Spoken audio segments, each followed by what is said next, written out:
All right, cool. As I was just saying, good to me. First conversation we've ever had off Twitter. Only found out you existed a week or two ago when I messaged you saying like, "Yo, I really like the shit that you're posting."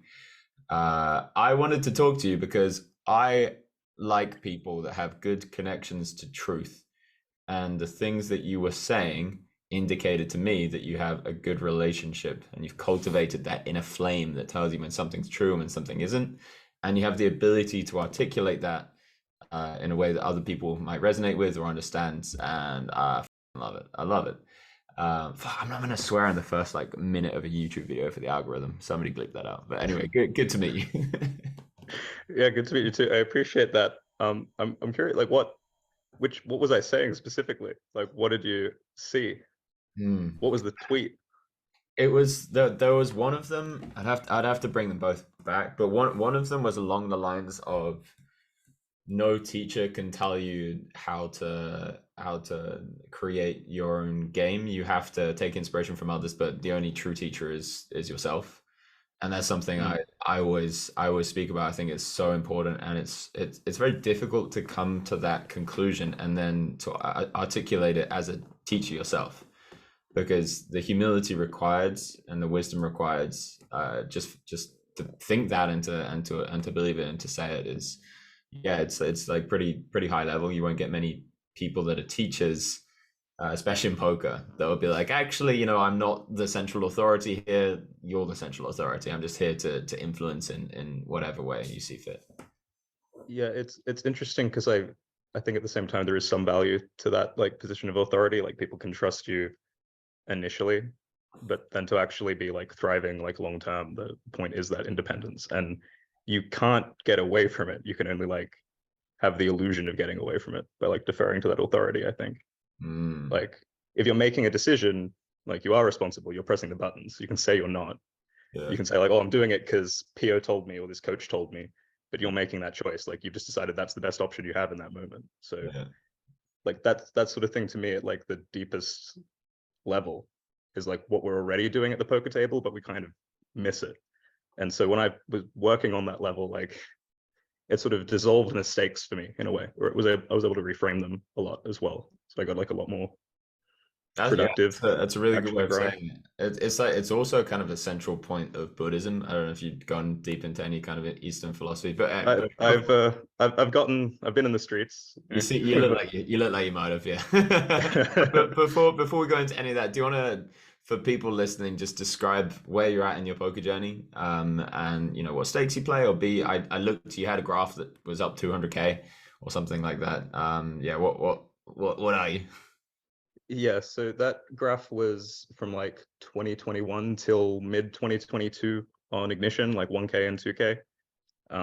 So it was just like made like $1 a hand over like 200,000 hands, like playing those Whoa. stakes. Dude, that's huge. Um, These days, the dollar a hand is pretty unheard of.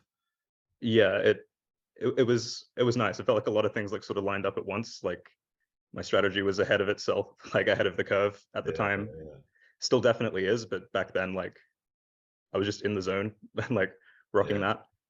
So I went on like a 50K upswing, and then my partner was moving to London to do a master's degree, and I was just like, well, I've been meaning to travel through COVID, but like haven't been able to, so like let's just do it. yeah, Made no financial sense, but it was just like we're doing it. So traveled Europe for like 3 months, been settling there, um, and then it was focusing more on coaching and just like playing on stars and sort of seeing like how much of this is just Ignition specific, how much of this is anonymous. right. So I had to work on my game a bit to just like be hanging in those pools. And give me an idea of how tough these pools are, like in comparison to 200 zoom on stars. What's the 1K to a KNL in Ignition like? It's hard to say. Like I think toughness varies. Like some of it is just getting clear on how the metagame's actually operating, because Ignition is kind of unique in that you're protected by the image of the average player, and it's sort of up to you how much you want to blend in and how much you want to sort of subvert what Is, people are is it expecting. is it anonymous? Yeah, so Ignition's anonymous, but 24 hours later you can download the whole cards. So it gets pretty fucking wild. Like, Wait, you can download the um, whole cards of everybody in all spots, yeah, or you can see everyone's whole cards 24 hours later, but you don't know any player names you're playing with. only in hands that So you're in, or hands that you weren't in as well? hands you're in. Well, no, hands like you're at the table of while they're being dealt. Yeah, you can see all of it. So it's a pretty cool training tool in that you can just like check your assumptions against what people actually had. But most people I know don't even like go to those steps. But yeah, so compared to like 200 Zoom stars, it's like people are probably, they're more balanced. They can show up with more things in more lines compared to like equivalent stakes on ignition. Like they're more technically sound and they're going to try and push back on more spots on average. Yeah. And there's probably less fish. But I found the games really weren't that tough.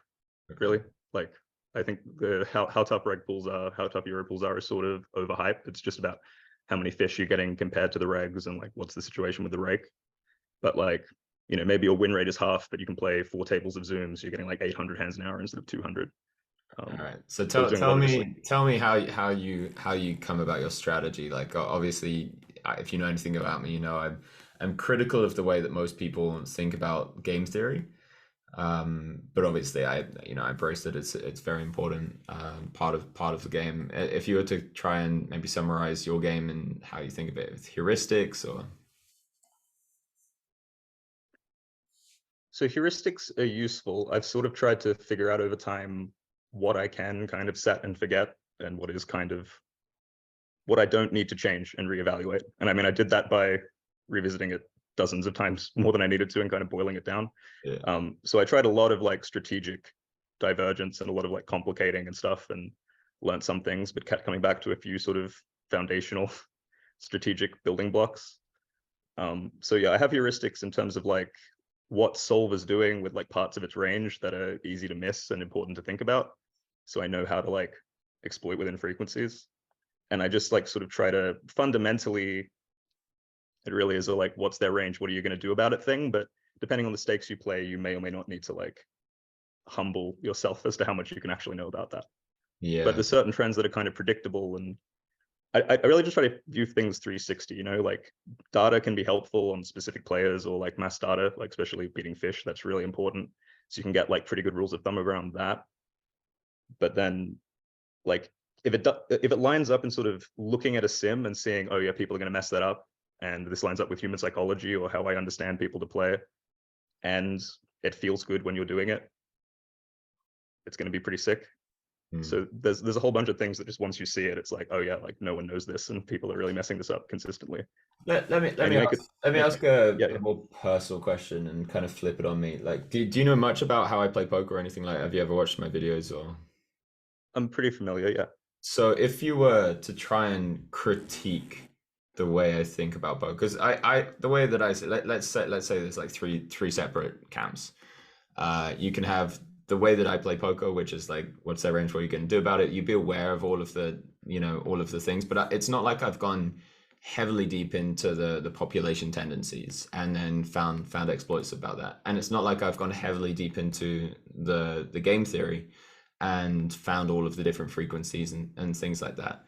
So if you were looking at me and say I wanted to be like 10K NL online, what do you think are the holes in my game? What do you think that I'm missing out as a poker player? Because I really do feel like the area of poker that I've got good at, I feel like I'm the top, really. But yeah, well, I mean, like say your biggest strength being like live tournaments or whatever, where every spot is kind of unique and people are just clownishly in balance. Yeah. If you go to 10K NL, I haven't been in those pools, so I don't know the class of player, but it's like, I'm assuming it's a step or two above, like say 500 Zoom, like on ignition, not ignition, on, well, stars. Definitely ignition, but also stars. Yeah. They're just going to be constructing strategies in a way where like your first impression is probably just wrong. So like you just actually don't know what they're doing. And then so that's really more how I use solvers as a tool. It's like you kind of got to come to an opinion on that. But I think the best of the best players, like sort of why they're so untouchable, is they know how to use solvers to like ask questions and construct strategies in a way that aren't easy to rediscover like independently. So there's like put in a PO output, copy it, which is obviously like just not viable. Yeah. You can do different simplified strategies, which are potentially exploitable because a lot of these things have just fundamental problems with them where you're like too capped, too weak, whatever. There's ways to counter that. But I'd say in most games, people aren't really dealing with that yet. And then at the highest level, they can just do stuff where they can have like fake tells and like your reads are going to be off until you've really taken the time to like break down what they're doing. So I think your weakness is more in spots you don't have familiarity with. Yeah. And and I think that's similar to say how a lot of data first players have trouble. Like once you start doing things that aren't a standard line, or you're aware of where people usually are over bluffing, and you can kind of flip that on its head or like pick it player by player, someone who's like a exclusively data driven player is kind of lost now. Yeah, that so I think you've kind of arrived there through a different avenue in some way. Like I think your intuition or your sense of that is really, really accurate, and you can work with, obviously not mass data, it's more like micro data in a way. Thank you, by the way. It's always a humbling experience to meet other people that have been massively successful in poker, and to hear the way they see my game and just be like, oh, here's what you could do different. I'd say, and I really kind of want to go on like a little bit of self-exploration now, because it's this feels good. So there are some spots where, let's say I'm playing the best in the world, Limitless, whoever you want to call Linus. There are some spots where I still feel very strongly that they're turning up, and it's the kind of spots where they'll do something kind of funky on the turn, and the river will be like a board changing river, and it's like now it's so humanly impossible to turn up with the right bluffs, because they'll have to turn things like they would have had to do something very specific on the turn to then account for the fact that this random river came out. Those things I still feel like I have an edge in, but they're rare, and there's a lot of spots where they've just played the similar spot, they've played similar ilk of spots over and over and over again against loads of different players, and it feels like I just hit this wall sometimes where it's like, okay, intuitively I can understand what 99.9% of people do here, but playing against Linus heads up, I'm like, I think it's like the GTO, I don't even touch the GTO, but then it's like the level above that, I feel like he's able to exploit me, because if I even deviate slightly, it feels like he's just going to be better at guessing. So if you were in my shoes, what would you do to then get to the level above? I'm not sure if there's a way to do it other than a really deep immersion in the theory stuff, but like in the right way. What's the right way? I think so. The wrong way is looking at outputs and believing them to be true. Yeah, of course. Yeah. and the right way is using it as a tool to like understand drivers of different spots. Like, for example, like, can you quantify like how much EV you're winning in those like specific runouts, for example? Because sometimes stuff like that's even factored into like how the sim's constructing, and it's just like, yeah, on that runout we are like kind of screwed. Like that's just almost how it goes, but the solver can do some damage control. Like it's not too hard to be aware of that sort of thing. Like I'm sure Linus like knows his combinatorics or like what he's repping. It still might not be possible. Sure. Heads up for sure. Yeah. So he still might not be able to like quite recover, but it's not going to be like all that devastating necessarily. So a lot of it is just like, I think it's using solvers to break conventional logic. Really, it's those like things that are almost like 90 to 95 to like 99% of like PO optimal EV, and then being deliberately imbalanced within that. So I think the top guys are good at just concealing their imbalances at a higher level, or being one step ahead in the adjustment game. In like say Stefan's case or whatever, you can just keep going. Here's a new puzzle box that you don't know the answer to, and you're going to think this because I know what level you're on, and I'm like just pre-positioning myself to like beat you. That's what it feels like what they're doing, but it's hard to speculate not being at that level. Yeah, like I feel like I do a similar process. It's just like I'm like, I guess if like I'm thinking about my game, I've just usually try to evolve it to be that one level ahead of the players I'm playing against. That's exactly. So usually it was like one or two things I needed to actually learn to beat that game, like realize the few things they figured out. And if it was going to be Linus, I'd say he's going to be like 4 or 5 levels ahead of me, so I can't really give great advice to it. But it's probably like, I would say you probably just can't beat him unless you're going to put in those dozens of hours like doing that same work. Some of it is like, well, do you want to beat him? Like, is it that price? I don't think that I'm going to be better than him unless he stops playing. But there's a part of me that's just curious, and obviously I've got a lot of other stuff going. I had a baby last night. I'm a dad. Yeah, that's crazy, man. We didn't start there. I got a newborn just over there with Hannah, and I've got a business, I've got a charity I'm about to launch. There's so much stuff, but I'm actually going to have to spend a lot of time at home now because of the newborn. And I just started this challenge. I already did the $50 to 10K challenge tick. and now I want to do a $500 to $100K challenge on GG. Staying anonymous probably for the first 2 weeks, then people are already starting to figure out my screen name, which is annoying. How's this for content? You raise your child from like age 2 to be a poker prodigy. We never see that. We see it in chess. What if you're just wiring their brain from like day one? So funny. I mean, I'm definitely going to play poker in front of her, and I'm going to play chess in front of her, and I'm going to sing and play instruments, speak different languages, especially Russian. I think we're gonna introduce her to quite early because I'm learning it as well. And I'm a big believer in letting the child's curiosity guide the way. And so if I notice that she's asking questions about poker, then hell yeah, I'm gonna tell her or show her or whatever seems right in the moment. But yeah, so I'm going to be spending a lot of time at home, and I want to see how good I can get at online poker, because it's almost like I've not really had to ever test myself. In I played up to 1K and stars pretty regularly, and I never found it hard. I remember I jumped in the 500 Zoom pool and I went on like a 40 buy-in downswing instantly after I'd already won a couple of 300K maybe in poker. And then as I was playing, I just figured it out. I just intuitively got which spots that people were under bluffing, over bluffing, and that's kind of been that pattern my whole career. I'd played the super high stakes up to 100Ks, and I just figured it out as I went. Live tells were fucking a gift from the divine or something, whatever the hell was happening there. It's crazy how bad people are at covering live tells and how powerful they are. Which I really think is like the next layer of poker. But anyway, that aside, it doesn't feel like I've really had to sit down and reify my full potential in terms of how good I could get at the theory of poker. So what I'm really curious is like, should I hire a coach? Because most coaches out there, I don't think are very good at teaching. I don't think are very good at understanding why they're good at poker.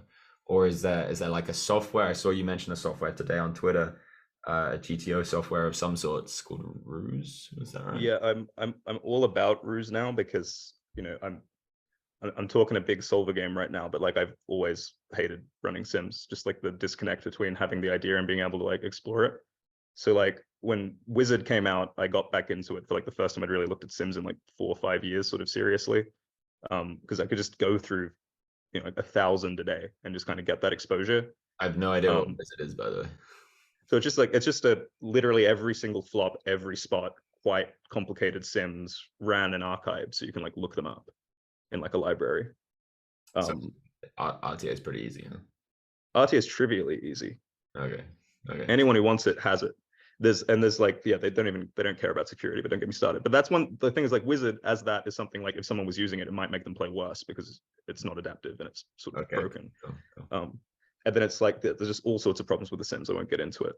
But Ruse is like, it's like PO in a browser, but then it's combined with this AI that's sort of like similar, like don't quote me on this, but similar to an AlphaGo type algorithm, where it's able to like prune the tree down really quickly. That's mostly used to run the sims incredibly quick.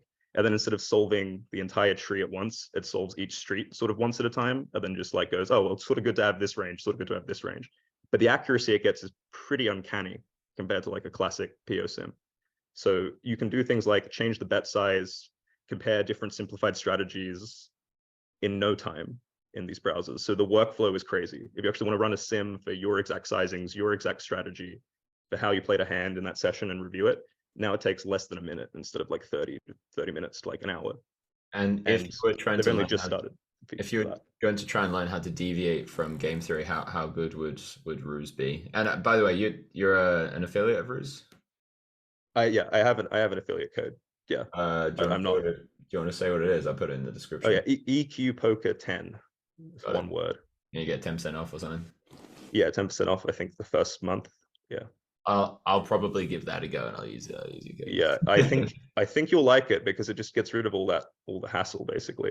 Yeah. So if you're going to try and deviate from game theory, how would... So here's the thing with like deviating from game theory. Like I think the common mass conception, and I feel like when you say like fuck GTO, this is sort of what you mean, is people think that game theory is just like whatever output they've seen or like whatever outputs people are running. They don't even realize the extent to which they're choosing the inputs, and that's where the game is. That's where the edge in poker is coming from. Like if your inputs are better, Like you are actually, like you said, like what's their range? How do I exploit it? You can kind of do that on a human strategic level, and you can also kind of do it in these really sick ways that PO is able to do it. And it's bridging those two things into something practical that is like the sort of art of it. So, but like you can, there's so like people think GTO is one thing, or like equilibrium is a solution where it's like these are the sizes, this is the strategy. But as soon as you get a tiny percent off from that, there's this whole world of different viable strategies that's constantly in flux. So with ruse, for example, you can say, see, okay, so this is the optimal bet size selected by ruse. I would rather use this sizing strategy. What does that look like? Okay, that feels good. I'm going to do that. So this sort of like lets anyone have their own library of sims, or like live run these sims practically, to build out their own strategy with their own sizes, their own approach. That's so the only thing that's missing from PO is you can't node lock it on the streets, but you can pick the preflop ranges, change the sizes, remove a betting option, add another bet size, change the check raise size, like that, like that. The thing I found difficult about, and I haven't used PO, but from what I understand from other people using it, is that when they're node locking and they're trying to, there's two things. When they're node locking, often people are just node locking wrong. You have to node lock every single street for it to even be a viable strategy. Otherwise, it would just change the other two streets to then adjust for you node locking. Well, yeah. So the thing with node locking is you have to node lock everything if you actually want the answer. Yeah. Because like you node lock, oh, they overfold here, but as well. Yeah, you just, because that's the thing, you're pretty much, you can confirm whatever you want. So like the proper way to use node locking is like, okay, how like big of a difference, how big of a change? If I change this, does it actually change this? Does it change the bet size I prefer? Does it change my frequency? Does it change the sizing that I prefer? If I'd like do these little adjustments to these parts of the tree or whatever other option. What people usually do with node locking is, oh, they fold too much on the turn according to data or my opinion. Yeah. Oh, we bet everything. Okay, great. Like, why did you need to run that? Because you need to node lock also how you think they're going to be playing on the river and all of that. So you actually need to have like a thesis of like what you're trying to take advantage of and why it works. Like if you're looking to efficiently play better poker across the tree, you need to like really know what you're looking to do. And so I think node locking is really overhyped. A lot of it is more like, how can you actually just build a strategy that makes sense to you, understand what people are going to mess up, and then go and do that. Like brain node locking is where it's at, because like the actual node locking process is very tedious and will mostly tell you what you know. I'm very curious to know if in 10 years the average 50 ML player will look back at how some of the high stakes players are node locking and stuff like this now and be like, what were they doing? I think so. I don't know how many high stakes players actually do a lot of node locking. I think it's really overhyped. I think it's taught at least a lot. I think I haven't been keeping up to date over maybe the last I think that's the current way people demonstrate, you know, that it changes based on inputs, because it illustrates it. It's like, hey, look, PO is a calculator. If we make them fold too much, you bluff everything. Yeah, great, fantastic. So that's about where we're at. Here's the other thing with fuck GTO. When somebody is coming to a conclusion in game, when they're sitting at a table or sitting behind a computer, a lot of what people do is that they think that to exploit, and I even had a debate with this against a guy called Chris Kruk, and he said to be able to exploit, you need to know game theory and then deviate from it. And in my opinion, that's retarded. It's really. I agree. I don't see a distinction between the two at all, and neither does PO. So it's all just these mental constructs. People have the complete wrong idea. I think these ideas really hold people back. Yeah.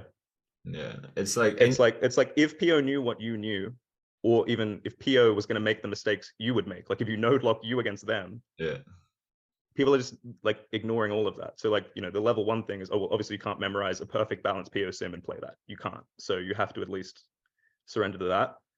And then, like what's higher EV? Like, oh, I've got this mixed strategy with two sizes on the flop. No one should do that. No one. If you want to have like two sizes on the flop or freestyle the flop, you can have a specific reason to just do that and say, I'm not balancing my range, I don't care about that shit. Like you could have an exploitative reason, but that's not like a strategy in that sense. That's not like a game theory grounded, trainable, drillable, reiteratable strategy. That's just it's not a good approach. So you'll often find like a very simple strategy that you really understand and you get those reps in and you know how people are responding to you. That I think that's how you start unlocking like high level like online intuition, is you're just a lot more familiar with that node than them. And the beauty is you get to choose what node people are in. You get to choose what size they're facing on the flop. You get to choose what size you're check raising. You get to choose if you're going to just like check everything instead of check 80%. Like you can just you can really just mess with the frequencies as much as you like, and then the game's completely different because you change the frequency, changes their strategy. Now we're in something that no one has ever seen this output of before. So you don't have to play on the standard map of the game that everyone seems to be converging to. Yeah, I feel that a lot when I'm playing against people.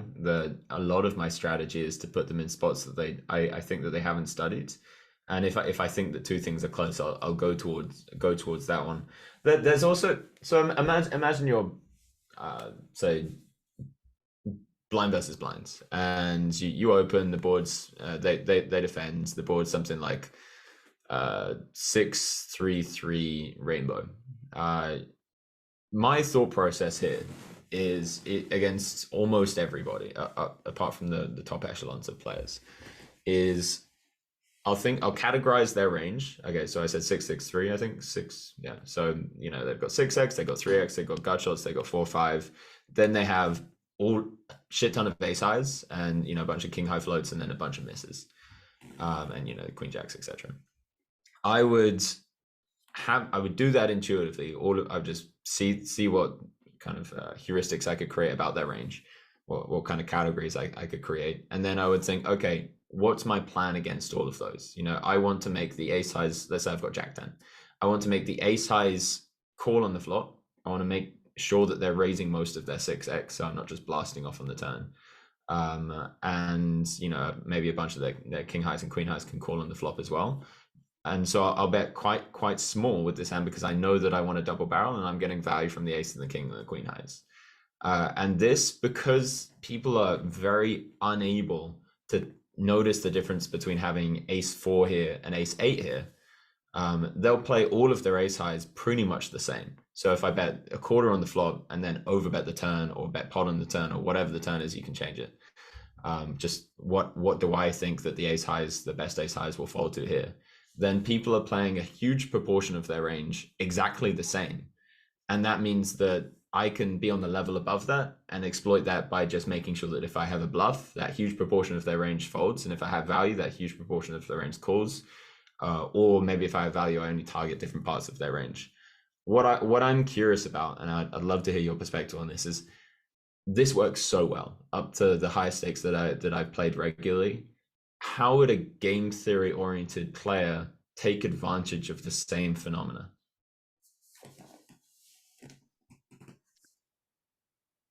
So this is part of why I don't worry all that. I don't try very hard to balance my own strategy.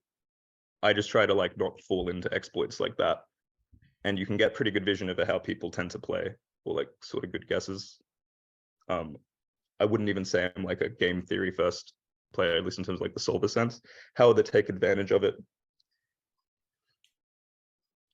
So that's, what was your strategy to take advantage of that? You're using, are you imbalancing your sizes, or are you 100% one size with bluffs, 100% another size of value, and then change? So that's the way, is if they notice that your sizes are imbalanced, they can just start subverting it. But that is the sort of thing that people very rarely actually pick up on because they don't tend to get a sufficient sample.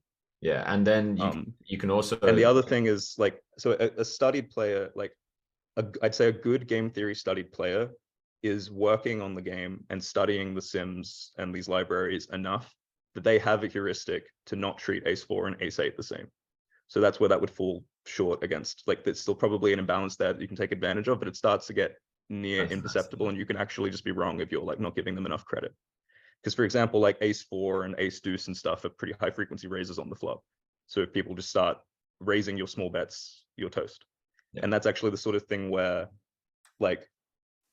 I don't even know how many people do that, but that's a solid thing to do against a lot of people. And so you might actually just be self-exploiting against someone who's aware of that dynamic, where their raises are just weak, and then they're actually calling stronger than you think. And then again, this still might be a small exploiter, it's not a big deal, but that's where you can be off. And you the thing is that off. If you're playing against the same, so when I used to play 500 Zoom, I was doing super well against the pool, even up to very recently until it stopped playing. And at first, there were some spots where that exact thing happened. They would start exploiting me in the reverse, and I was self-exploiting in a sense. And as soon as I saw some showdowns, it made me think, oh, okay, they figured this spot out, or they've kind of looked at these spots. I can understand how a game theory player would look at that, and you can just go on the level above. And Yeah, it has been like there are fewer and fewer spots that are like hugely exploitable, but there are still so many, like so many, like especially like pair and straight draw. You know, if like 30% of their range is a pair and a straight draw, that's going to call inelastically on turns, for instance, that, you know, they'll call up to like 150%, and then most humans will just fold all of them on the river. The 500 Zoom players still haven't figured those ones out. Like that must be some difficult fucking crunchy number stuff. Well, yeah. So there's like tough ones, and then there's like, you know, not that many people are playing the game in the way like we're describing here. So it's very hard, like even if you're playing someone who's on a similar level or like sort of trying to do these things, they're not necessarily going to be able to even give you credit to be doing one thing or the other. Or there are certain things where, yeah, just based on earlier street construction, there's no way to recover, like you say. So I think there are universal leaks in a sense. But it's interesting how like, so like how PO can usually like take advantage of that in a way that isn't, for example, like counterable. It's like, you did this, my range gains EV. So that's an important thing to understand, that like you can just punish ranges maximally. And then there's also like the human exploit level of, okay, you're capped and you're a folder, so I'm just extra bluff heavy here. Or you're capped and you're going to call your bluff catching hands, so I'm going to be value heavy here. So like sometimes you've got more room for that, like sort of intuitively or not. But yeah, there's those sort of fundamental mistakes that people are just making. So a lot of what I do is try to notice those, take advantage of them, and just make sure I'm not falling for them if it's something that people actually take advantage of. And then, like you say, you can kind of just flag individual players as either being like knowing something or not knowing something, and then falling into certain patterns of like exploitability. So I think part of why people don't do this is it takes a lot of like information gathering and like processing and distilling and like actually really staying on top of how people are playing. It's a lot easier to just go, I'm just going to log into this library and practice this spot so I'm perfect. Like, it's very comforting, but yeah.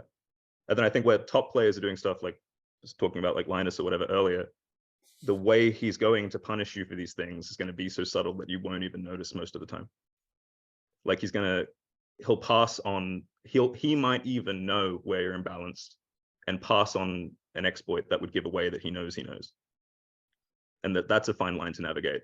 And that's something you can even use the libraries for. You know, like if you get imbalanced with a mixed frequency hand and someone looks it up, they're like, oh, they had a mix. They're not going to adjust to you necessarily. Yeah, I remember there was one hand that I played against Linus, and it really humbled me in the exact way that you mentioned. And it was like it was some tiny pot, but he ended up just value betting fifth pair against me in a spot where you 100% not to value bet fifth pair against me if your opponent. And it's a spot that I didn't know I was unbalanced. You know, I don't play heads up, so I was just throwing myself in the shark tank. But it was just such an interesting experience, because that's usually how I feel when I'm playing against other people. And I'd never really had that in my whole career, where somebody had been so obviously on the level above, like so obviously, like you're definitely 100% not meant to do that. He knows he's not meant to do it, but he knows that I'm doing something specific on whatever the fuck street I was doing it on. I think you'd like Ignition because there's a hell of a lot of haymakers being thrown, where it's just this sick leveling war because you're protected by the image of the pool. So it's like, he knows, I know. People are just like, 5x jamming the nuts because like it could only be a bluff. It's just like, wait, does he want me to fold? Like, you actually get into that thing. Oh, that's me all over, dude. Can I play from UK? No, that's the like, it's I don't actually know all the regions, but it's mostly like the States and Australia. That's part of why I'm back in Australia now, is just like to get on there, like especially for the time zone. Like, it's actually like a 9 to 5 grind to play with the Americans from Australia, so it's pretty sweet. Wild. What are your poker aspirations and goals? I was jumping around with a lot of like tournaments just to feel them out, because I was thinking I ended up like final tabling like this WPT in Sydney. I was like, okay, I'll just like play. I went to play like the weekly Wednesday or something, and I just shipped it. Like, I just got this spooky feeling and just like ripped it for like 13K. And then I was like, okay, like there's my bankroll for this thing. And then I like final table the main, and then just completely dust off the final table. But I was just like in that 6 zone, and it was like, okay. Do you remember the dust off hand? Yeah, I really wanted to ask someone about this. They deleted the VOD, so I don't have it. I don't remember the exact stack depths, but I think I had like 28, 30 bigs or something, like Yeah. mid stack. I opened like early position, like 8-7 suited against like 18 big blinds, who I thought was like kind of like a nitty reg in the big blind. I just sort of thought I'd really been on a roll. I felt like I could still table captain it, but these guys were a bit sharper maybe. He was like calls the big little bit blind. loose, but as that's I mean Yeah, that's yeah, fair. exactly. Like seriously, like I tawny fish. Like I had not studied. Yeah, I like yeah. I was just purely vibing it. It's Yeah. like it was like Jack 9-6. So I got like the open ender and like a backdoor flush draw. Against the big I like one. against the big blind. Who's a I see nitty bet reg? small. Sorry, who's a nitty reg? The big blind is the nitty reg, And he's and I've on opened like 18 bigs. yeah, I think like 18-20 or something like that. Yeah, Right. like 20, Okay. 22 big blinds. Got So it. I see bet small. He check raises the 9-6. flop really small. Wait, Yeah, Jack yeah, 9-6 rainbow. yeah. Jack 9-6 rainbow, or it was even no, it was Jack. Sorry, it was Jack 6-5. So I've got the like top Okay, end okay, yeah. open ender and the back door. I Yeah. see bet small. He raises small. I'm sort of just thinking ICM pressure. He's capable of having bluffs here. He's got to fold everything. I rip it. He just has jacks, which I didn't know was in range. Yeah, they have jacks. I didn't know they had jacks there. I was like, total dust. Yeah. And yeah, it was out for like eighth. There's a thing that especially tournament players do where they hate to bluff against ranges until you get to the top levels. They hate to bluff against ranges that can be nutted. Even if your nutted's range is only like fucking 5% of your range, they just I hate learned this pretty quickly. So I found the more I studied tournaments, the worse I played, because I kept thinking people would do things, and they kept not doing things. And I kept like doing things that in cash games I knew exactly what I was representing and how people responded, and they would just make these dusty calls. And the people I thought were regs were just like calling like truly impossible hands to massive action. Like, and once I just like dropped all of it, I was just like, wait a minute, what are these people doing? Yeah. It got a bit better. So much of tournaments is just like giving up on the average spots where you're bluffing big and then still doing it when you're value betting big and just waiting because you have chips now and you just wait until the fish just donates you 100 bigs or whatever. Yeah, that's how I got to the final table, and then it went out the window. You're like, I'm in flow state now. There's no stopping me. Yeah. Basically, then I got deflated from the one thing. It was but like I got a taste of that. But no, my aspirations now are just like I'm just seeing how good I can get it. I kind of see this edge. I'm more excited to play than ever. Like I hadn't had a break that long since I started playing at like 16 or whatever. Yeah. So like a decade. 26. Oh, crazy. And so yeah, after the travel, like to become like one of the best in the world. I am one of the best in the world. True. It depends how much I want to. Like I'm more excited to play than ever. So like when I get back to England, we'll see like what I can do in the UK pools, like high stakes. But like sometimes what it takes to be, the lifestyle of like the night shift and like what the table selection looks like isn't all that dreamy. So I'm just trying to get as good as I can, play the best spots I can be in, and teach that as I go. Coaching and teaching has been a really big part of my process because it just really helps me like crystallize and like distill that level. I also I enjoy it a ton, like seeing other people apply it and just not have to spend a bunch of time toiling, like trying to figure out what to actually work on. There's a lot of forced accountability that comes with coaching where, if you're a poker player that's kind of solo or whatever, you'll go through a bunch of spots and just be like, oh, it kind of went well. So, I don't really need to go deep into why I think this is good. And then if you try and articulate that to a bunch of people, especially people that are good at asking questions, you have to really put the mirror up to yourself and be like, oh, wait, I didn't actually know what I was doing there. Like I was just kind of intuitively going with it. Yeah. So that, like a lot of my shift has been like part of how I got that graph was just like really prioritizing, basically mental health, focus, clarity, and just game selecting. And then, playing pretty well, but like I knew I was in good spots pretty much all the time. And now I'm shifting more to like when I want to play, I just play. Like I'm not going to be like, I'm not playing today because the games don't look good. It's like I've been studying, I'm excited, like let's go.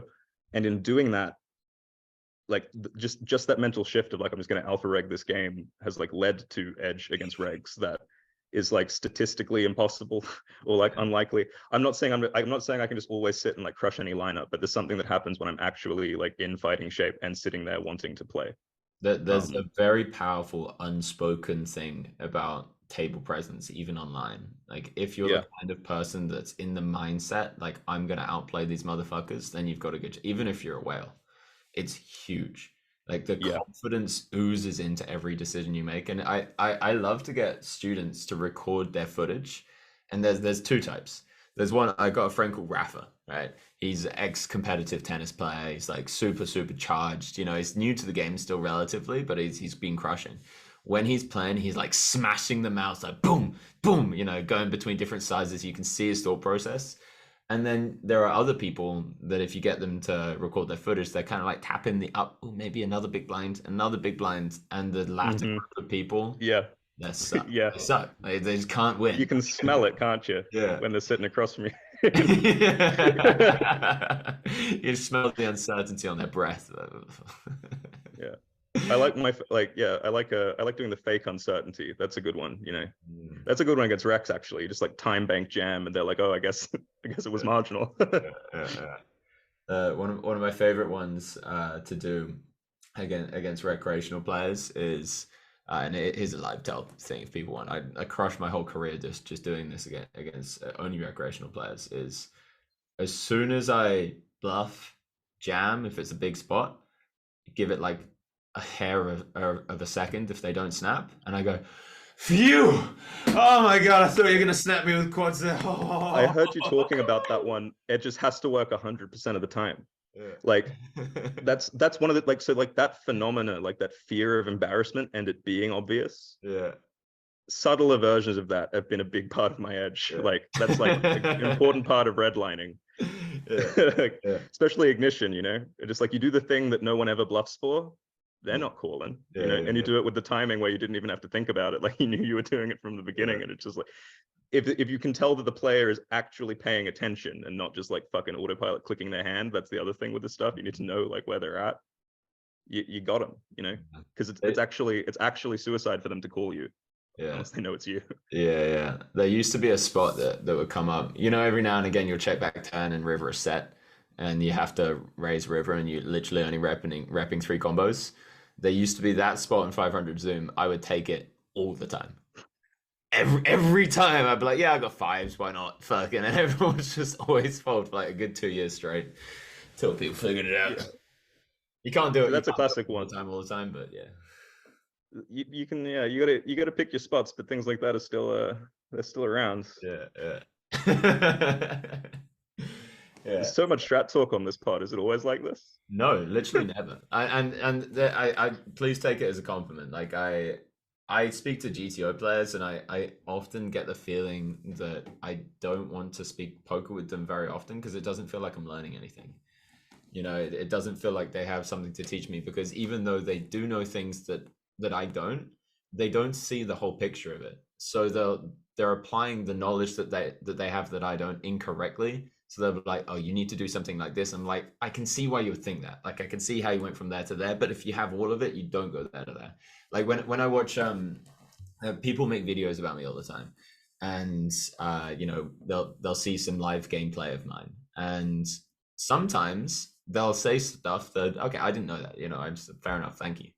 But most of the time it's just like, well, I've studied the data, and the data say that if you take these sizes instead of these sizes, you can exploit recreational players more like this. So, and they'll say it with so much certainty in their voice, Yeah, that I now know that they're charlatans, accidental. I mean, and shout out to all the CFPs. That's the current primary business model in the coaching industry, and it's complete garbage. Yeah. Worked for a little. Now everyone has it. It's saturated. Got to move on, because as soon as someone knows about that, they can subvert it. But say for a live game, yeah, you're just missing context. For example, like the really like image and stuff, even with fish, lines up, or like your ability to recognize how they're receiving a certain river, and then actually play those rivers dynamically, is generating EV. Yeah. And whether you're like in a mode to actually do that, or if you're like just on your B game and you really need to play more conservatively, will that will determine like the EV of even like taking that line to begin with. And so like it's just so nonsense. To go into those spots, there's such multivariate analyses. Like to even know if betting a third versus a quarter versus a recreational player as a bluff is higher EV, there's like 20 different variables that go into it, and nobody knows what answers. Yeah, there's so many of those that you can like. Honestly, my resolution to those has usually been it doesn't matter. Like, so either like say they perceive quarter pot to be range and 1/3 to be a split, and then they do something and you can flip that read, like, sure. But like just EV, the solver also says it doesn't care and it doesn't know. It doesn't.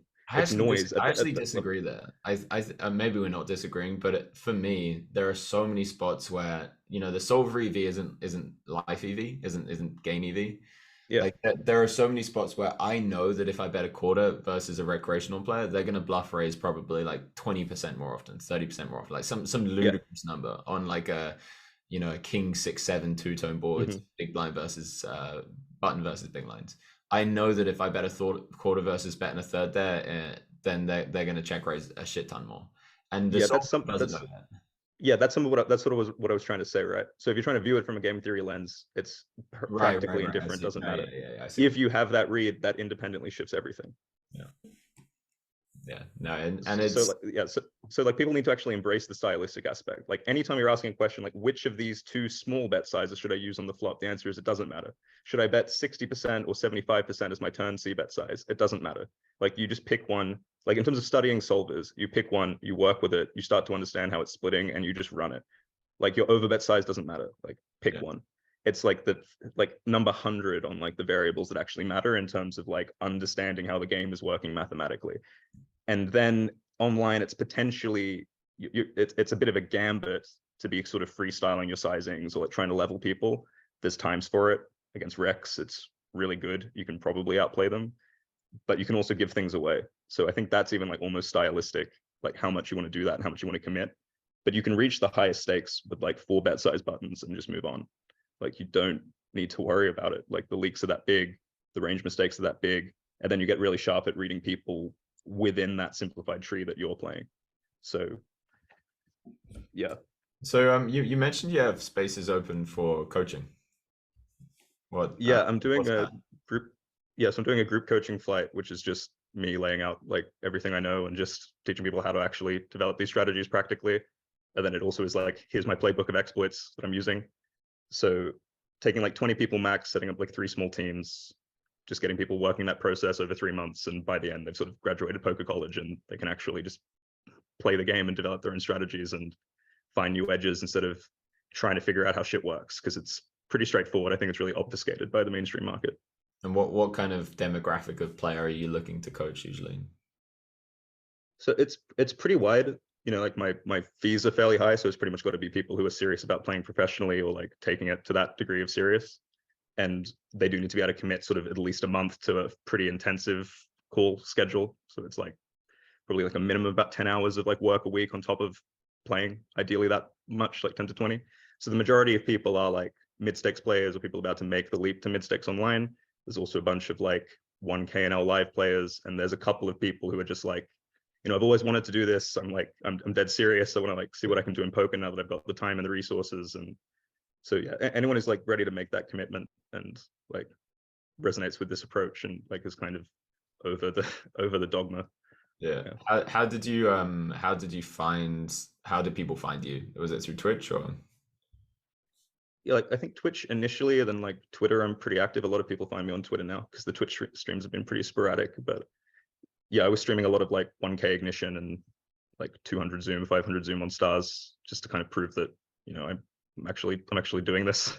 Yeah. Like a lot of people say I got fake graphs. It's like I think if you look at the graphs, you look at the testimonials, the graphs of the other students, and you actually watch me playing and talking about things. It's like if you can't see that I sort of know what I'm talking about, then that's what it is. But yeah, people have accused me my whole life of fake graphs. During my upswing in live poker, in live tournaments, every angry reg would just be like, "This guy's so fucking lucky, it's unreal."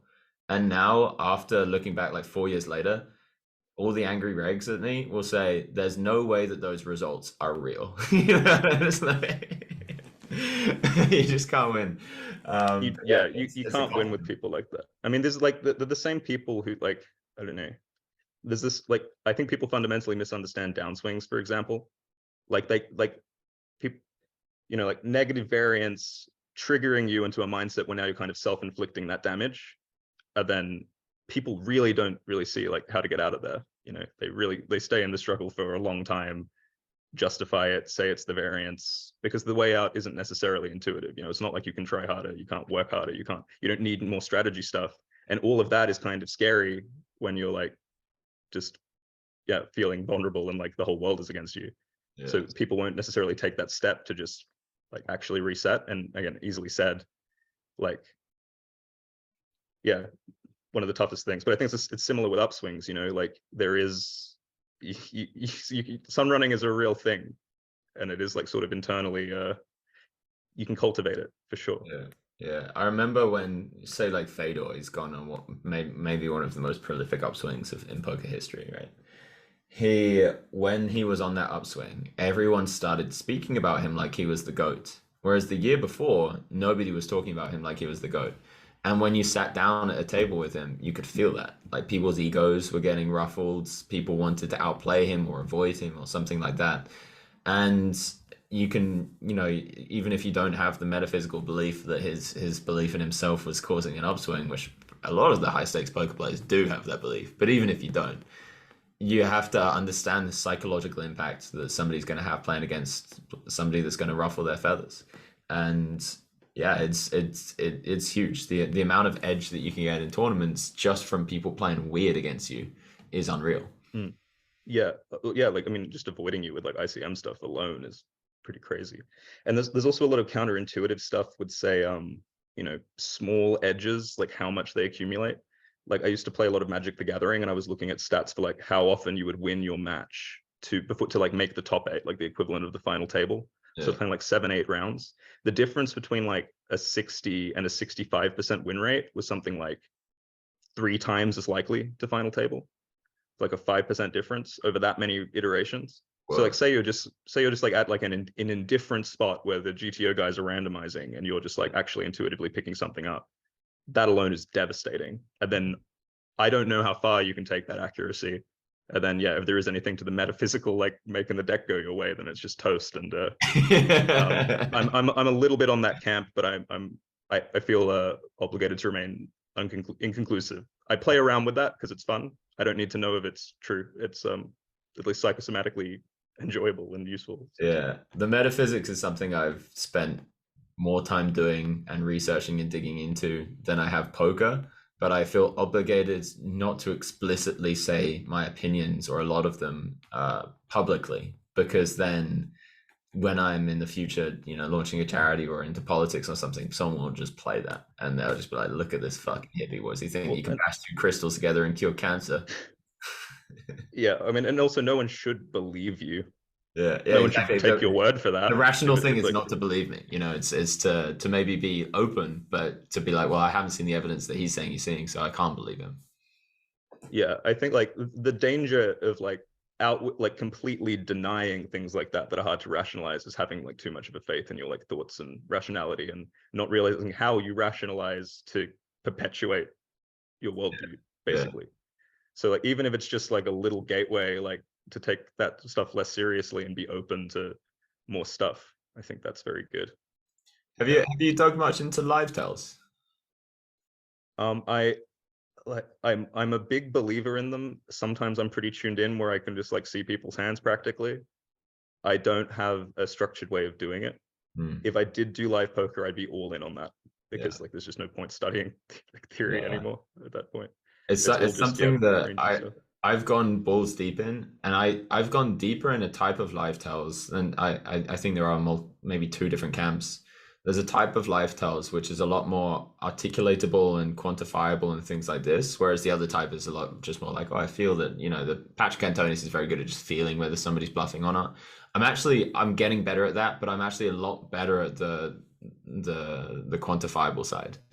And from my perspective, I've never seen another human being, but maybe one, that has gone as deep as I have in these tells, because you can look to see what everyone's looking at and how often they're looking at. So I'm not gonna give the exact things away because it makes so much fucking money off it, and teaching other people as well as, you know. But I've picked up on a few of those, like, you know, there's just things where it's like, okay, there's definitely like, say, timing to when people look at a certain place, and it's like that just syncs up with this very specific thought process, like demonstrably. Like once you've seen it, it's really obvious and it's really reliable. Yeah.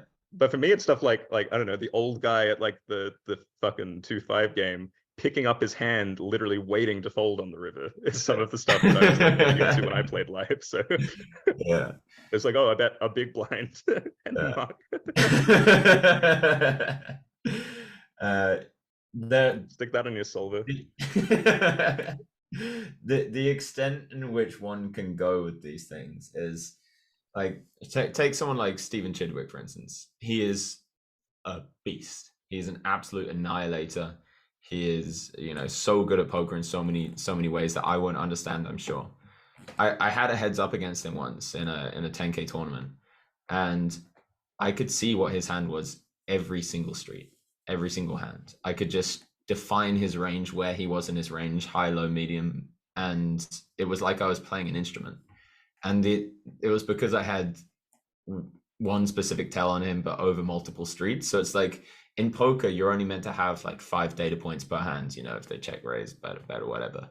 But if you're looking at live tells and you have something that's quantifiable, the posture, the blink rate, the whatever it's going to be. I'm not going to say what the one was. So they are this consistent, because some of my concern has been that like I don't know how reliable they are and how much they like fluctuate based on like a little thing, or like say the momentum that they're on. I mean, I'm sure there's extra layers to that, but like, for example, even telling apart, why are they excited? Like, are they excited because of value? Are they excited because it's bluffing? And sometimes that's like maybe two things going together. But I hope one day, I mean, like you had this.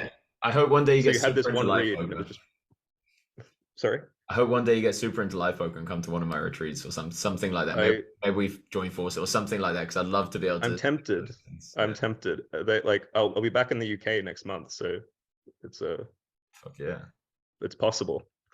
Yeah. No, it like that. For instance, there was one guy that came to my first retreat, and he came very skeptical, and he was like, I guess I'll just try and fucking figure this stuff. He came skeptical about the spiritual stuff and skeptical about the lifestyle stuff.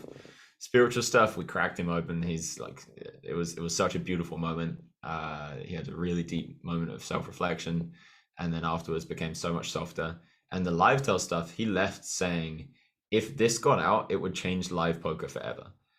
And it's true. The level of precision that one can get is leading up to something like, in a bunch of spots, having like 85% accuracy on river decisions. 20%, 30% of your flop C bets getting through, 30% more of your check raises getting through.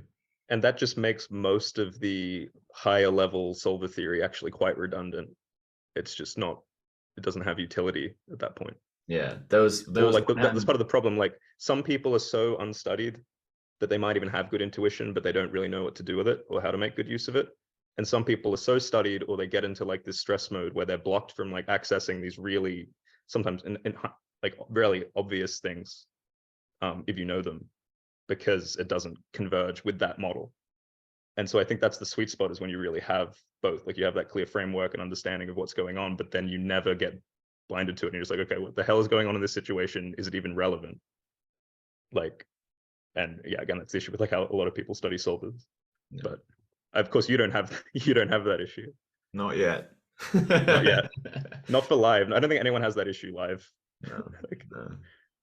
I'm curious, with your coaching, and you did some Twitch and things like that. Do you have ambitions of making it a big YouTube channel and a business behind it, kind of going in the more like larger scale route, or do you prefer having these more like exclusive groups?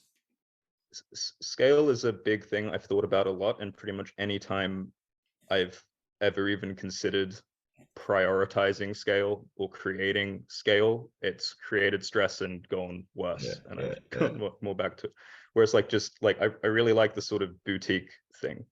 Like, if it like, even like doing this like group coaching thing, like 20 people, it's like, I'm not guaranteeing people that I'm going to sit there and review their databases and get on calls one-on-one in that structure, but that's just a shift. Like, I'm there the entire time for those 3 months, like on retainer, answering each and every question, following through exactly the right amount to like have those insights land like in that moment with people. It's just like somewhat, free flowing. Yeah. I don't know how I could like step back from that. There are some like coaches I work with who are like, say, assisting me with the group coaching that I think they're absolute sickos and incredible coaches who are, charging very affordable rates, but people just like don't know them. So like that's the main way I think of scaling, is just like people who I know are like on this tip and genuinely love to teach and are good teachers, helping them coach without needing to go through some of these hurdles, Yeah. Because like I don't mind putting myself out there that much at this point. Like that wasn't always that way, but like being on Twitch and podcasts and Twitter and just putting content out is like sort of fine to me. So I know how to self-promote now, but that in itself is almost like a full-time venture. Like I've spent like years working on even how to do that. So. Yeah. The first week is the last week and a half is the first time I've ever put thought into YouTube. And I hired, or I'm working with a new CEO, and he is fantastic. He's created a new Discord community, which I honestly think is and will continue to be, and in a much larger way, the best poker community the world So it's funny. I actually ran something like that at the start of last year, and I ended up disbanding it because it was sort of a mix of me giving too much away and like undercharging and being like sort of burnt out by it. Yeah, it's tough. It's a tough balance, and I wouldn't be able to do it without somebody literally programming it all for me, doing it all for me. Like he was working like 70-hour weeks for the first 5 weeks, and is still probably working like 50, 60-hour weeks now. Yeah, it's a lot. And then to look at like marketing and YouTube data, I've never looked at my YouTube analytics once. I didn't know what a click-through rate was until about a week ago. And which is like how often someone will click it when they see it in their suggested. And I didn't know that if you increase your click-through rate, like you said earlier with Magic the Gathering, you increase it by like 3%, you get like triple the views. And that to me is it's astonishing. And you can look at like the niches and the SEO, and there's so many things that I just wasn't paying any attention to. And now for the first time, I'm like, wait, what if I actually put all of my attention and effort into this? What if I actually lent into the fact that people enjoy watching me and actually try to reach as many people as possible?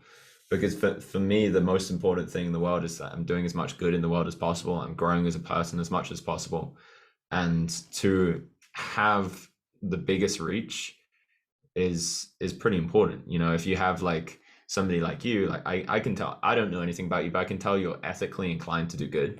I just see it. I feel it. That's why we're talking.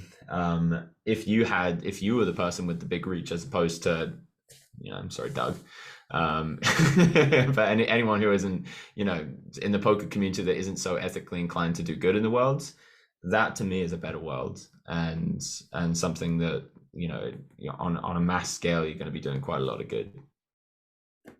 Yeah, I used to be more afraid of having any like actual like influence on people in that respect, because it was just like, I guess it is the like cliche of like, those who want power maybe shouldn't have it. Yeah.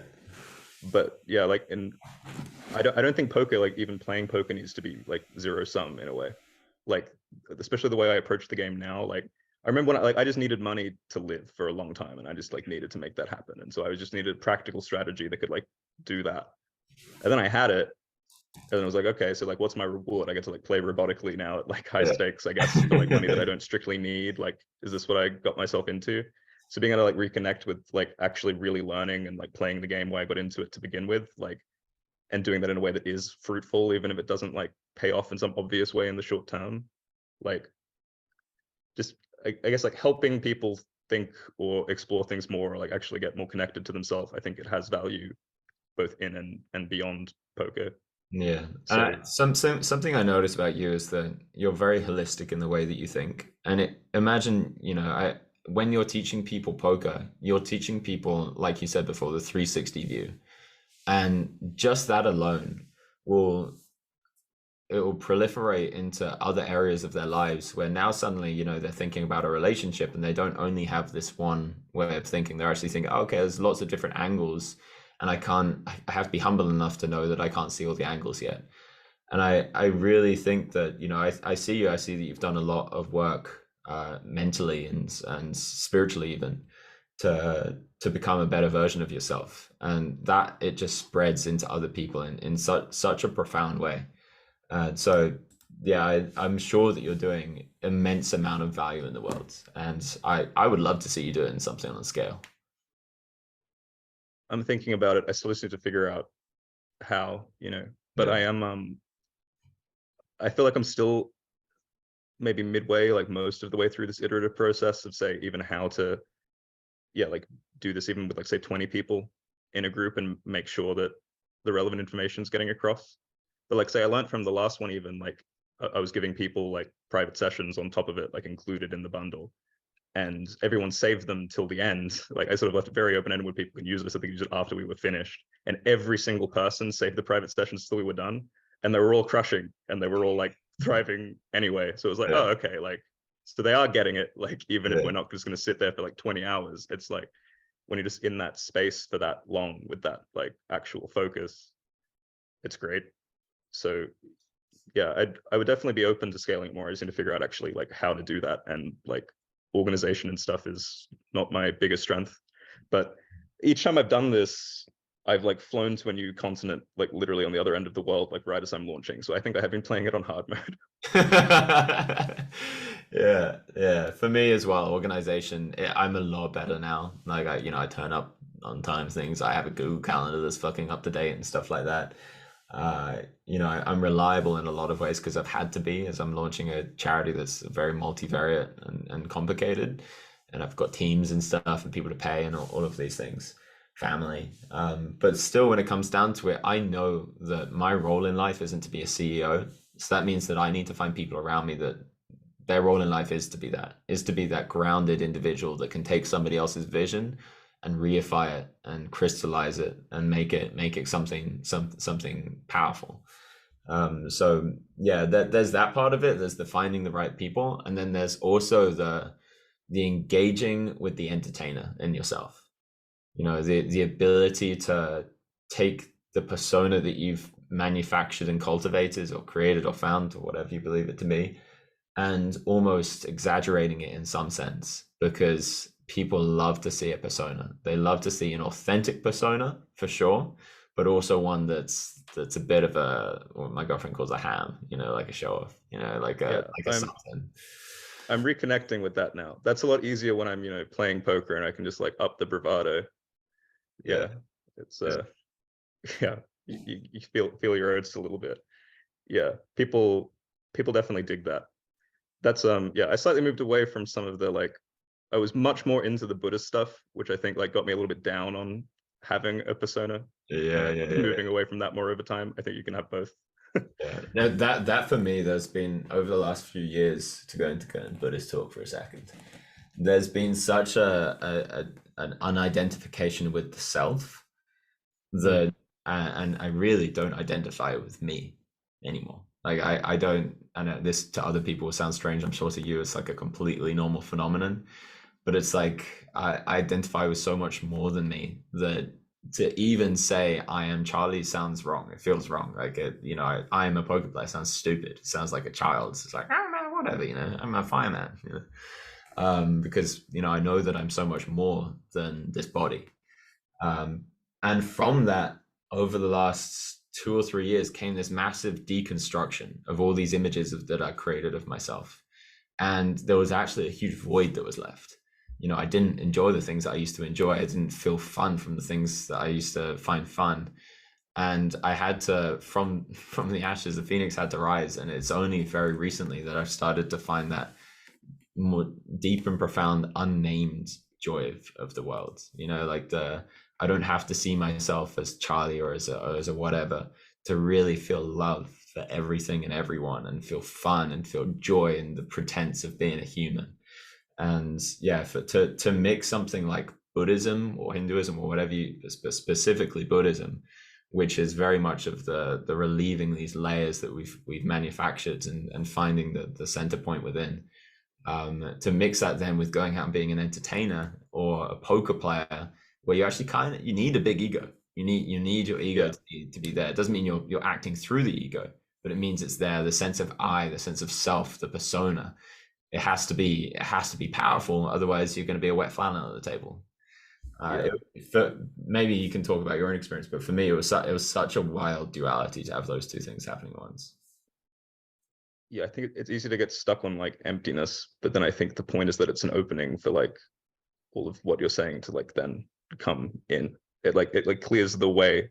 And so the problem is when you hold on to things that like aren't serving you, like you hold on to that idea of self that like just doesn't really work for you anymore. Yeah, but it's scary to people because obviously you're inviting a lot of change and a lot of like uncertainty, and like you surrender certain illusions of control that maybe you feel like you're meant to have. Yeah. And you got to kind of learn to navigate in that space. And the majority of people around you, even if they have some sense of this, they probably can't really speak to it particularly. I think a lot of people are very naturally good at that, and they just don't think about it. And a lot of the people who think about it can't really speak to it. So yeah, it's a tricky one. And you can get very caught on the semantics, like even the difference between me and self. You know, you say that and people just hear what they're going to hear. Yeah, it's very hard to communicate these things in ways that most people understand, and I actually feel very strongly that part of my path in this life is to be that bridge between the spiritual and the material.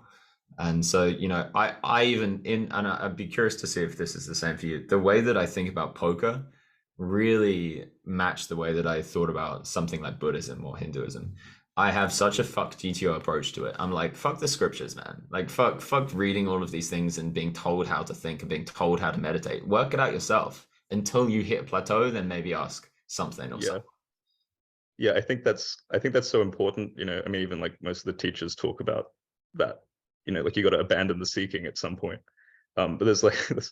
I think I just saw this in a Twitter forum. It's like someone goes to like a Zen monastery and they sit, and the teacher's like, "You are already enlightened," and they just stand up and go, "Oh, good," and they like leave. And they're like, "No, wait, no, you're meant to stay here and like sit and like soak in that and like learn how to integrate it." And they're like, "No, I'm good. That's what I was looking for." And like, yeah, they go home and they're like, "Yeah, they said I was the best teacher, like the best student he's ever had." That's funny. Have you spent much time around Buddhist monasteries or? No, there was a Buddhist monastery not far from where I grew up that like I went to with school and like family like a few times. I don't know. I think they're a bit of a racket, honestly. Yeah. There's one. Not in a bad way. I think it's nice to be able to retreat, but I like, you know, like putting it on a pedestal, I think is kind of funny. No, I've actually run into a lot of aggression even in Buddhist and Hindu communities, because as much as I really respect the amount of peace that they can find in a certain moment, and the amount of centeredness that a lot of these monks have, it's like I remember when I was first getting really deep into Hinduism, I was also getting deep into stand-up comedy, like listening to it, getting, you know, whatever. And I found types of spiritual engagement in comedy that was nowhere to be found in Hinduism. Like people weren't making jokes and laughing and mocking things and having fun with things, like fall off your chair, fucking slapping your knee kind of laughter. It's just nowhere to be found in these monasteries and these temples. And to me, it's like, well, what are we doing? You know, like what is this? Like what have we created? What are we redefining spirituality to be that it's so fucking dry? And I recall seeing a couple of monks from the monastery buying candles from IKEA when I was there, and that was awesome. Just the mundanity. Yeah. Yeah, there's but then on the flip side of things, it's like taking the, you know, so many people in poker, I'll recommend to them, you know, something simple like a meditation, and they're like, fuck off. And I'm like, fair enough, you know, it's fine, whatever. And then I'll be like, hey guys, did you know that meditation can make you money? And they're like, say it one more time, Chuck. One a little bit loud for us at the back. Well, I'll confess, I have like, aside from a sort of obsessive like 2-year stint, I've like never had a meditation practice, but I probably went overboard in that period. Yeah. I was met many of my like sort of mentors since then actually advised me to like basically stop meditating at least for periods, and I think it was what happened? You know, like I was really struggling with the idea of control and like agency, basically. And then so then you don't want to be necessarily like diminishing or disintegrating the self, I think. But then at some point it was just like, you know, there's probably some value to me picking it up as a practice. I definitely still have things I can like gain from that. But I found a lot of benefit just from like meditativeness or like presence. Like I'm able to get into that state sort of at will when I decide to. And that wasn't something I could always do. Like I know how. And so I can just do it on the train, or I can do it for 2 minutes before a poker session. And that alone has been big for me. Whereas when I put pressure around the practice, like it should look like this, it should feel this way, I'm meant to be making this progress, I would just run into more roadblocks. Like I would make it like a doing, and it was just a whole thing. Yeah. So That's been so I didn't go down that route because I reject so hard the idea of disciplined, structured meditation and spiritual practice. Like for me, structure is there for when the self, or you yourself, or whatever you want to call yourself, can't figure out what's in flow and what's right in that moment. You know, like people, if they're recovering addicts and they need to every morning get up and drink their celery juice and do what, run on the treadmill for 20 minutes because otherwise their brain is going to be going towards heroin very quickly. Fucking shout out to that. Go for that. But when you're in flow with your day, like I never know what I'm going to do the next day unless there's, a meeting or something like that. I never know if I'm going to wake up and sing or go and put my feet in grass or go and, hug a tree or whatever the fuck is going to be, and, go and meditate on nothingness, go and do some Wim Hof breathing, go into a sauna. I have all of these tools in my toolkit and I'm, continually trying to grow them.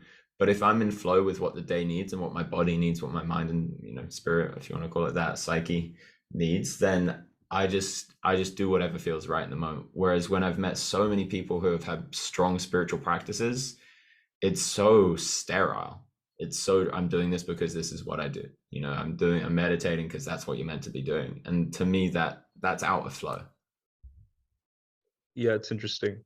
I don't know if this is true, but now that you mention it, I know a lot of the people who do it in the completely committed way, like bookmark the day for years, don't stop it. They are, I think, in some ways, addressing certain like addictive tendencies and things. And I have those things in myself as well, but I've never found the discipline thing to be I'm anti-discipline in a way. Yeah. It's the natural, the non-coercive approach of just like seeing it and feeling the benefits and then wanting to do it. It's like you shouldn't, if it's actually good, like why do you need to force it? Like why isn't all of you on board with it? I mean, that's an interesting thing to look into, but it's something I've spoken about a little bit online, and I got so much pushback that I was like, I probably need to learn how to articulate this in a way that isn't going to cause so much disruption. So people might be a little bit more open. Maybe Twitter just isn't the right place. Well, do you mind if I like speak about like my sense of you on Twitter just a little bit? Yeah. Because like so like like say like your fuck GTO take, like, which I agree with, like super generally, it's the sort of thing that can be taken so out of context that people just shut off to it immediately, and you're able to do the full nuance explanation and like they just don't listen.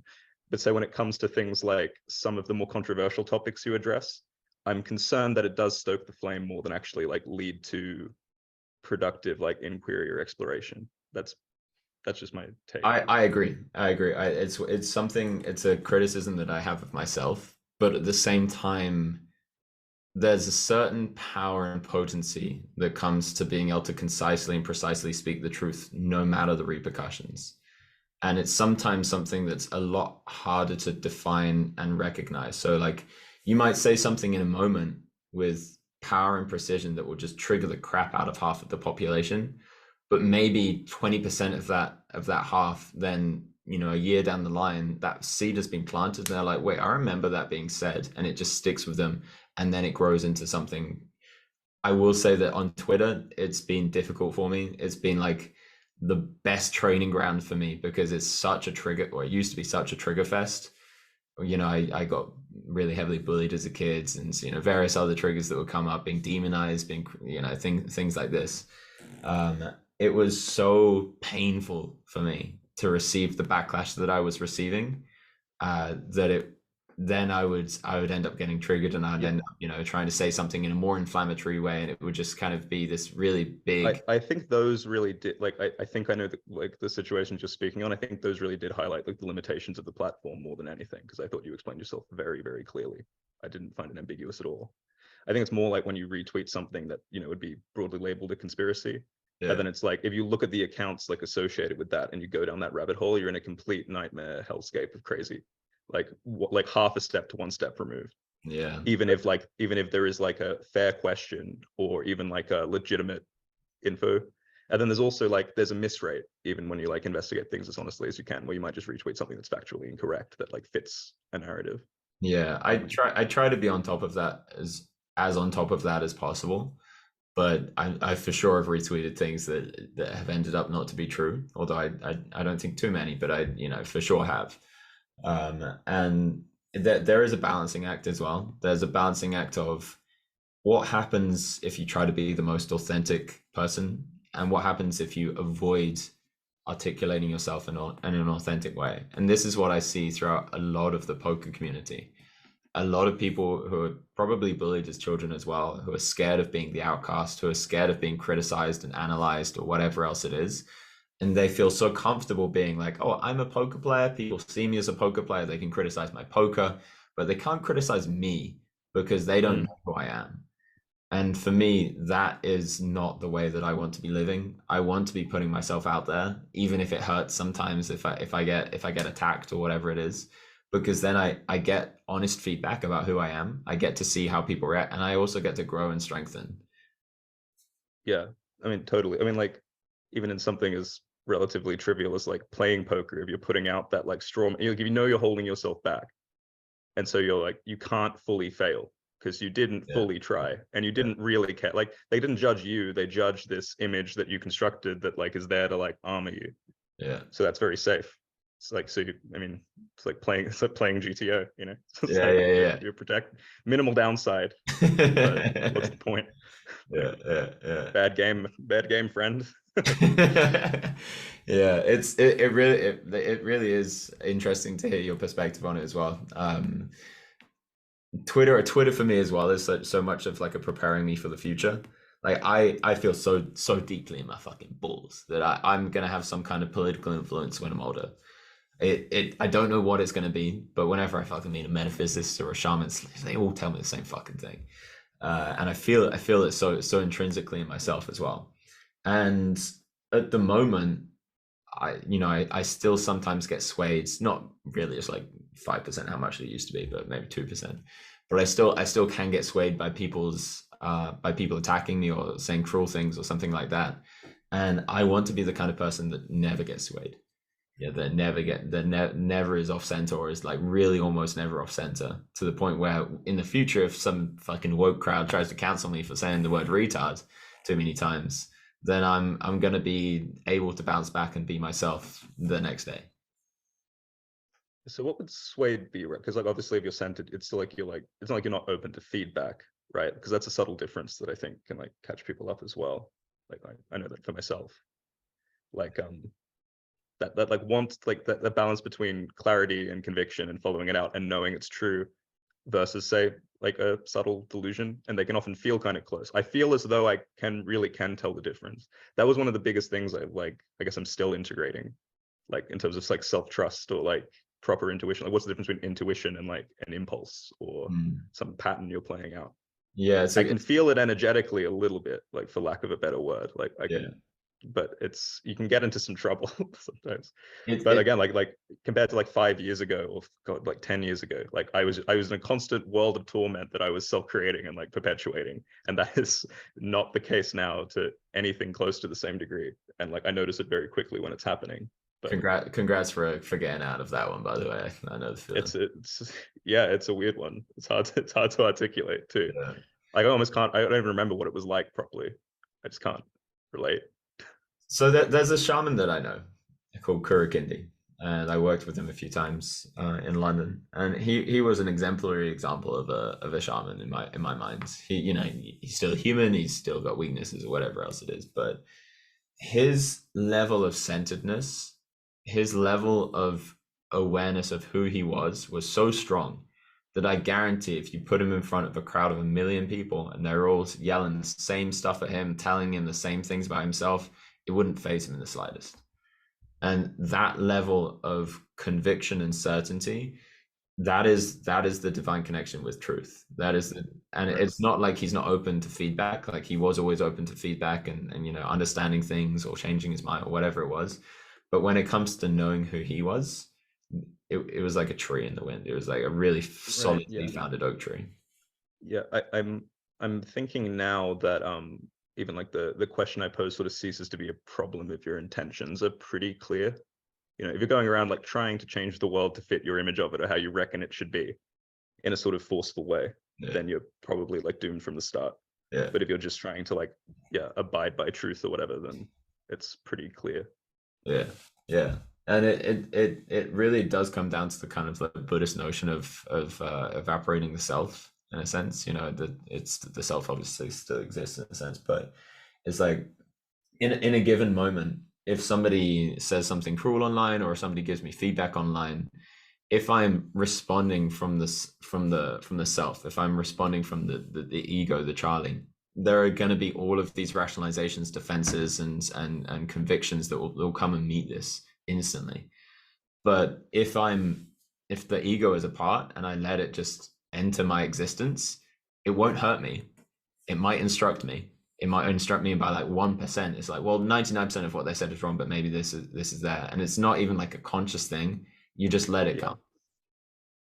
It's like a natural discernment or something, right? Because just like, okay, this is noise, there's a nugget. Like, Yeah, it'll yeah, work. yeah. And it's tough. It's tough to like read 1,000 comments that are hateful towards you and be like, well, there's some truth to some of that. And then Yeah. also, Tying it back to poker too. I mean, like even just learning from the feedback of poker, which is so wicked, and there is, variance. Like, did I make a mistake? Could I have done something better? Was this the right play? But they had it this time. Not perfect questions, but just processing that and realize like all those things are usually true. yeah, Like yeah, there was like you doing your best, and there's something to learn to approach it. There was you playing beneath your best for whatever reason, and there was like variance, and then there's just like clear mistakes. Like you can sort of tell them apart, and like sort of there's a different approach to like learning from or resolving any of those.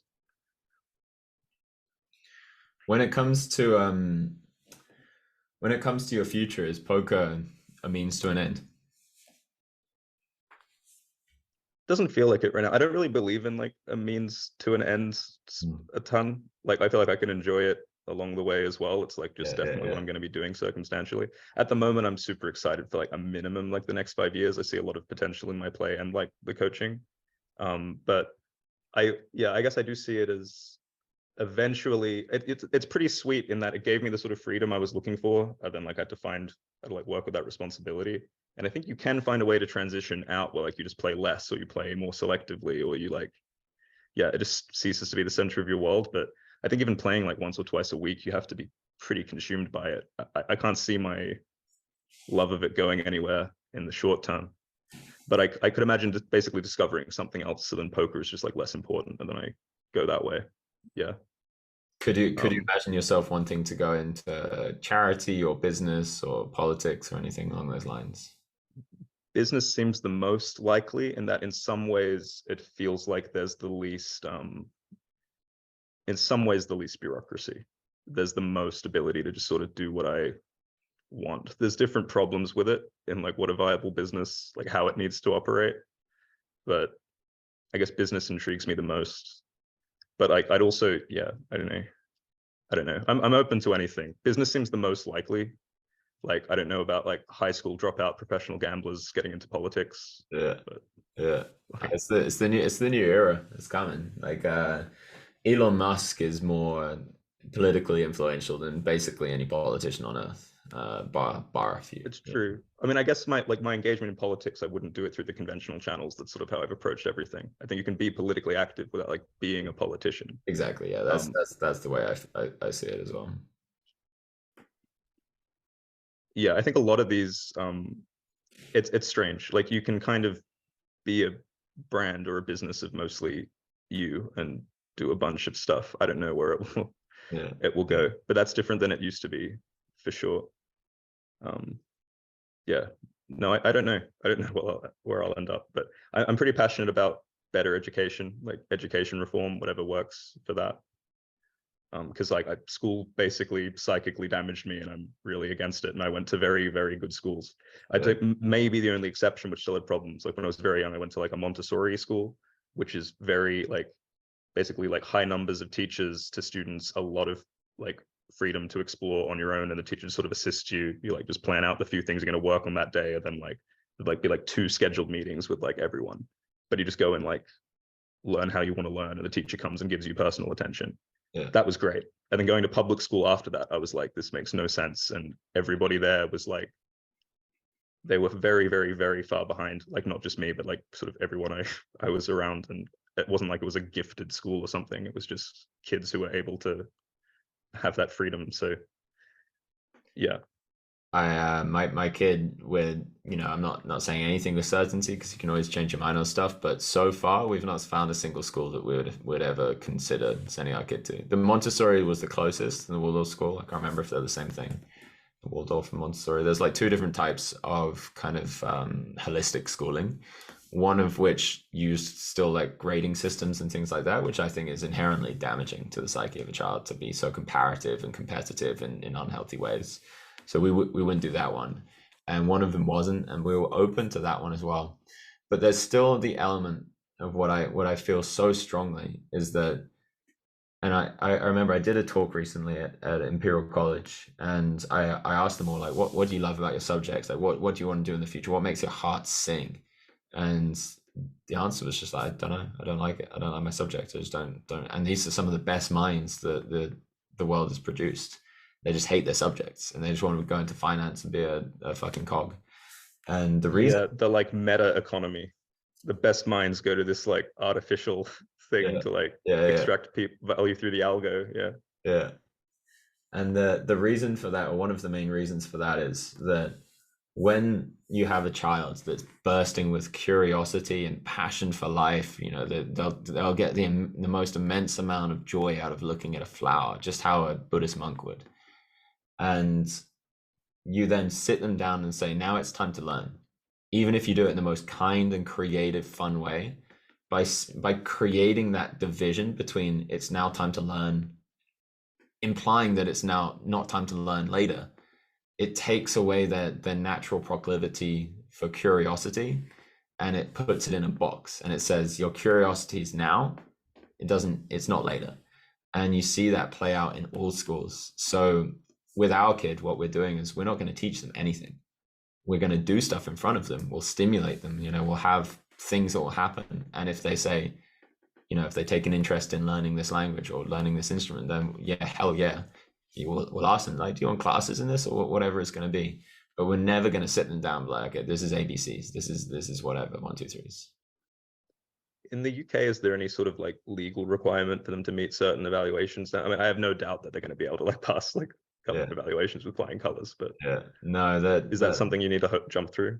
No, I think in Germany and places like that, it's I think it's actually mandatory to go to school. In Australia, it's legally required. Yeah, but it was funny because like I just sort of flunked out and they gave up. They just like couldn't be bothered. But they were meant to call the cops. So. Yeah. Well, I mean, we do stuff all the time, like English, maths, art, all of this stuff is happening all the time in our house anyway. So yeah, we'll be able to. I'm sure covered. Yeah. Anything, and again, I wouldn't recommend anything to anybody because this works for us. Because first of all, there's not a single subject that they'll learn at school that I wouldn't be able to teach them up until above high school probably. If they want to learn history, they can take stuff online, they can get tutors or whatever like that. If they want to learn something, I think that ability to just hire tutors for them suited to their interests seems like the dream. Like if you have the means to do that, yeah. And like there's so much of the world works only if they ask for it though. I'd never even offer it. I'd be like, hey, here are all the options. I'd never be like, do you want a tutor? Because even putting them down, that is kind of forcing something inside of you onto them. And you're doing like you need to do this so you get this success to reflect on me in this way. It's like you have an agenda with it. But it's like it's wild. Like I know like brilliant people like PhD candidates who functionally get like $20 an hour from the uni because they're being like exploited for labor, but it's like the university is the one who employs them. And it's like they could charge like, I mean, like their time is worth hundreds of dollars an hour minimum in my view. but they really struggle to even like say again like get tutoring clients, and like it's because they have to like market themselves. They got to get the credentialing and stuff. So like there's some people doing that, obviously, right? There's like academics who are able to do that, but it's weird to me how centralized those things are. There's just no point in it, and like there's very little utility to teaching people things they don't want to know that they're going to actively forget. So there's just so like that feels like something that like is already starting to get a bit corrected, where like people can just show that they know what they're talking about and find people, but it's still really ineffective. Whenever I'm hiring, and I'm not hiring like engineers or anything like that, so it's like to work on spaceships, so that might be different. But if I'm hiring editors or CEOs, I never look at where they went to school. I never look at like if I'm hiring an editor, I'm like, show me the last 3 things you made and tell me about it. Like that's it. Show me how good you are at what you do, and show me that I can trust you as a human being, and that you have a vision that matches with mine. You're able to learn and take things on. That's it. I just couldn't care less of fucking PhD or BCS or whatever it's fucking called. And I see that happening more and more, that people are realizing, oh, we kind of got scammed here. We paid $60K for university where this guy learned it for like $500 online, and he's now better than us. And I really see the collapse of the university system coming soon. Or is it like, I mean, I'm sure it's a few unis, but like Oxford or Cambridge or whatever, like publishes all their like computer science courses absolutely for free. It's just you don't get a degree at the end. They're trying. Like, they're there. Yeah. Cool. All right. Let's wrap that up. Just so people can find you again, your EQ. What are you called? Yeah, at EQ Poker on most platforms. I think Instagram is EQ.poker. Everywhere else is EQ Poker. And you're looking find me there. A few more students for the next launch of coaching? Yeah, I've got a few slots for the group coaching actually starting on Tuesday, a couple days, but like setting up the Discord servers and stuff from tomorrow. So really hyped for that. That's exciting. Cool. Let me summarize how it was to speak to you, because that was such an interesting conversation for me.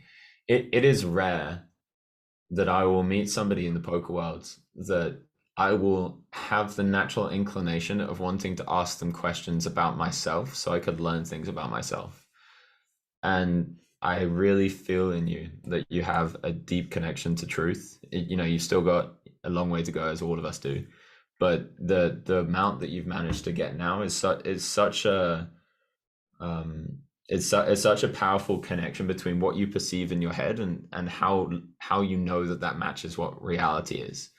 And so it's very good, and I'm sure you offer a lot of this to people around you in your personal life and the people that you're teaching in poker, that you can offer an accurate mirror, or at least somewhat accurate, more accurate than other people's mirror, to them, and tell them something about themselves that they might not have known, and show them something about themselves that they might not have known. And you're doing it in a way that I never felt. When we were talking about my Twitter thing, I didn't feel judged at all. I felt like I could be as vulnerable as I wanted with you. It didn't feel like you were coming from a place of I want to tear this person down. It was like, hey, just so you know, this is my perspective, and maybe it can be helpful. And I really feel that. Again, it doesn't mean you're perfect. You've got an ego, got some other stuff. You're not enlightened, but I see you. I see how much you've put into this, and the reason I wanted to speak to you, despite not knowing who you were before, it wasn't really because you were good at poker. It's because I could just feel it and sense it in the words that you were choosing, the way you chose to articulate yourself. That you'd done a lot of work on yourself, and it really shows. And you just so happen to also be a poker crusher. Thanks. Like I'm sort of speechless. That means a lot, man. Cool. Yeah. All right, it's good to meet you, dudes. EQ Poker 10-1. That's it. What is it? Just EQ Poker? Yeah. EQ Poker 10 is the code for that Ruse AI thing. Oh yeah, Ruse. Oh yeah. I'm going to speak to you after this about Ruse. Ruse is cool. Yeah, I might check out Ruse. Do that. All right, cool. Peace.